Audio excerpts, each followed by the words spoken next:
Thought I'd do a quick update on the water change station for the new build I got coming. So you can see I got 3 barrels now. I used to just have the 2 barrels on the left, and the barrel on the left was my saltwater barrel, and the barrel on the right was my RODI / top off barrel. And now you can see I've added that 40-gallon barrel to the right. And this whole setup is based on trying to keep it in that space that I have there. So what I ended up doing is I've converted the left and right barrel now.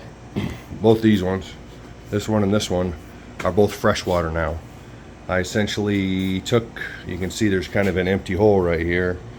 I took the pump and stuff off, and that's also why my ATO solenoid is off center, because there used to be a pump next to it. But I basically just plumbed those two barrels together.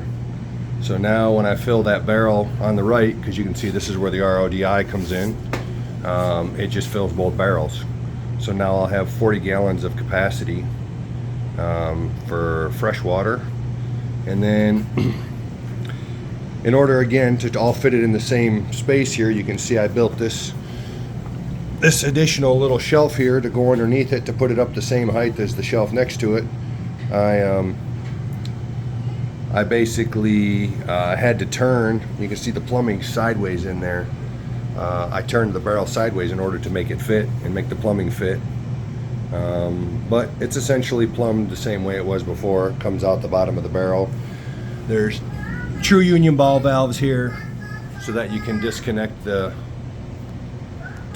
take the barrel out to clean it. And then this here, I've got it plugged right now, but this is where the auto water change hooks up, to a peristaltic pump to pump it out for auto water change. 3D printed a lot of stuff. I 3D printed this bracket here that holds the solenoid. I 3D printed that.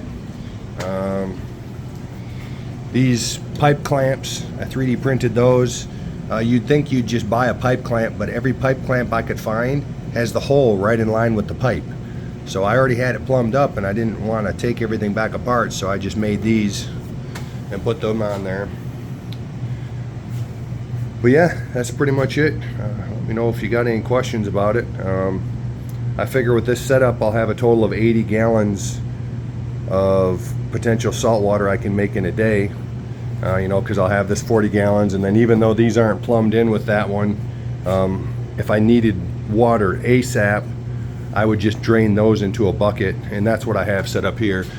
You can see I have over here set up to drain into a bucket, and that's what this is too. This separate valve there, that's for salt water into a bucket. It's also got the quick disconnect on it. I've got this set up with a hose here that I can put in to fill the tanks when I'm doing a larger water change. I can just use that to pump it in. This little tank I've got on the floor here, this is 40 pounds of sand that I have curing for the new tank. I've been basically water changing water from my display into there and then vacuuming it out. And then obviously I'm going to move everything from my display over, and I've also got rock curing in my sump. So I'm hoping to avoid the uglies, but we'll see if that actually happens. All right, that's it for the update, guys.